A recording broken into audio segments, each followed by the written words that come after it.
Good morning. It's Tuesday, September 23rd. Celebrate Bisexuality Day. According to a 2023 Pew Research study, 4% of U.S. adults say they identify as bisexual, while 3% say they identify as being gay or lesbian. But bi erasure is a serious problem because pretending like bisexuality doesn't exist and people just haven't decided yet leads to a stigma around bisexuality. But if 4% of Americans say they identify as something, that sounds pretty real to me. And now, the news.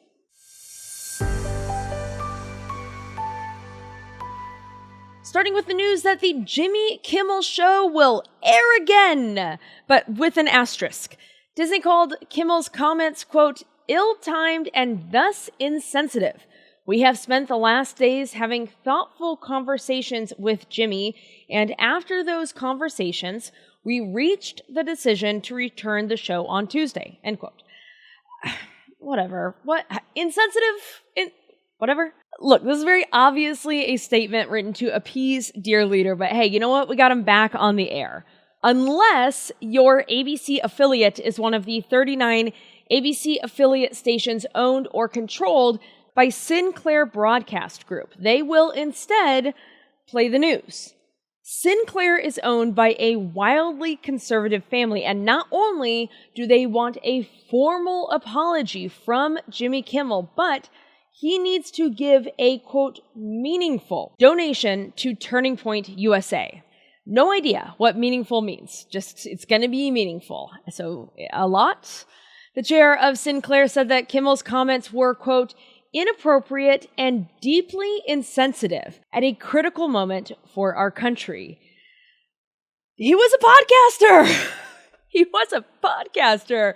Anyway, Kimmel is back, and that is lovely. Him being pulled from the air was the worst part about this story. Full stop. But can I tell you what is also not good, just like on a personal note? Like what does not feel good in my little tum-tum? Ted Cruz called the FCC's move, quote, dangerous as hell, and, quote, right out of the Goodfellas, end quote. Although he said it on his podcast, and you know how I feel about elected officials having podcasts. It's absurd. You should not have time for a podcast. What are you doing? This isn't even a political thing. Literally, I don't care what side of the aisle that you are on. How do you have time for a podcast? Anyway, he said that, and then Mitch McConnell said, quote, as a First Amendment guy myself, I think he's probably got it right. You don't have to like what someone says on TV to agree that the government shouldn't be getting involved here, end quote. I hate being on the same side as them. Rough moment for Kim, that is for sure. Congratulations, Jimmy. Happy for you. I'm going to do some thinking for a while, that's for sure. Oh, they're not wrong. They're not wrong. I don't like being on the same side as them. That doesn't feel good. On Monday, Trump made a wildly unfounded and dangerous claim linking Tylenol and vaccines to autism. Now, autism and vaccines have long been incorrectly tied together, despite science. Do you remember science? We used to have it until late January 2025. It was actually pretty cool. Science has disproved this link time and time again, but conspiracy theorists have continued to push that lie over and over again. This one's new, though. The Tylenol thing is new. He literally said, quote, don't take Tylenol. The brand, Tylenol. I wonder how Johnson & Johnson are going to feel about that. Probably not thrilled about the name check, that's for sure. I wonder what happens next. He specifically said this in regards to pregnant women. He also urged mothers not to give it to infants, adding, and fathers, I don't know what to tell you. If it's a girl, you don't really need to do anything. You don't even meet her until she's 24, and then you go onto The View and say if she wasn't your daughter, you'd probably be dating her. Ugh, I'm sorry about that joke. I didn't like that I did it. I also I didn't like that I did it. I liked it worse that he did it.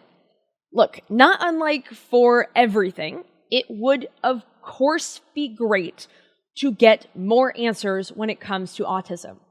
However, when there has already been proven testing in one area, backtracking and pushing back just because the answers don't match your brand or the brand of a guy who is friends with ravens, that is not helping anything. And I do understand that ravens are very smart and we have to be nice to them because they remember faces and can do rudimentary math.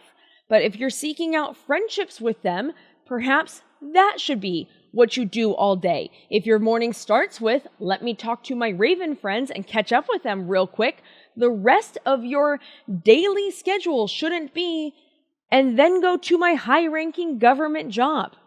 Art Kaplan, New York University's bioethicist, called Trump's remarks, quote, the saddest display of a lack of evidence, rumors, recycling old myths, lousy advice, outright lies, and dangerous advice I have ever witnessed by anyone in authority, end quote.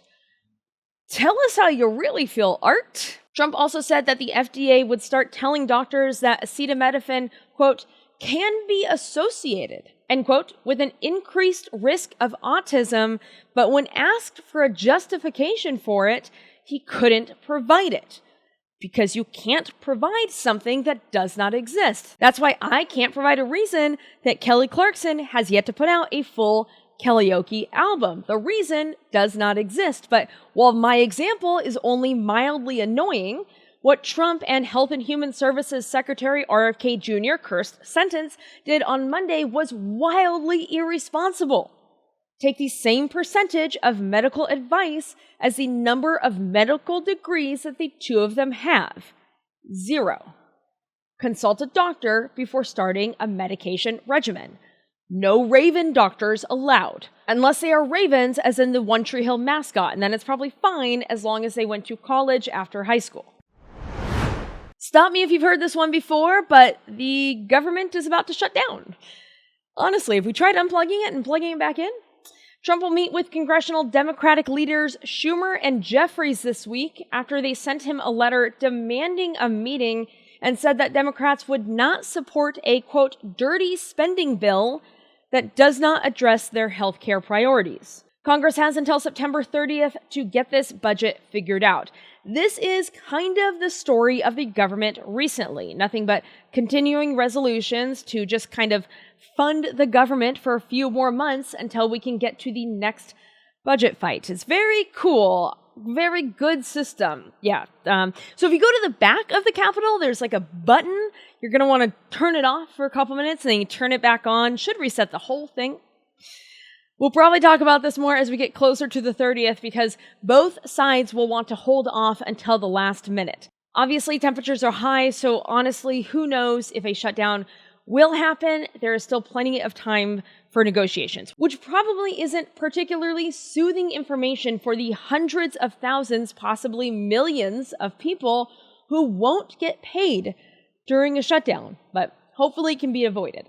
Something super unhelpful is that when I Alta Vista'd how many people stop getting paid if the government gets shut down, the top story was, quote, Democrats threaten a shutdown over radical left insanity. And that story is on the official White House website. It might not be a button. It could be a plug. You're going to have to root around the back there. It's possible there's some dirt and some bushes on top of it, but I'm telling you, a hard reset is going to fix this whole thing. I promise. And that's it. That's the news. Hey, apparently there was supposed to be a rapture today, according to a bunch of people on TikTok.com. So if you're hearing this, either there was no rapture, or there was, and uh-oh for us, I guess, or secret third option, there are podcasts in heaven. No, there are no podcasts in heaven. Hell is empty and the podcasts are here. Anyway, I'm proud of bisexuals, the whole LGBTQ plus spectrum. Whether you're out, you're in, you got a little toe out there is a place for you here. Do not let small-minded doofuses try and tell you otherwise. It is also International Day of Sign Languages, and to those watching on YouTube with the captions on, I would like to say, that joke is my favorite. I've done it before too, because I'm really doing the sign. Now you can see it if you're watching on YouTube. You couldn't before. Joke is, I love it. It's so silly. Anyway, more than my silly jokes that I will recycle until they are no longer funny, and then I'll continue to use them until they come around to being funny again, because you are also timeless. I'm proud of you.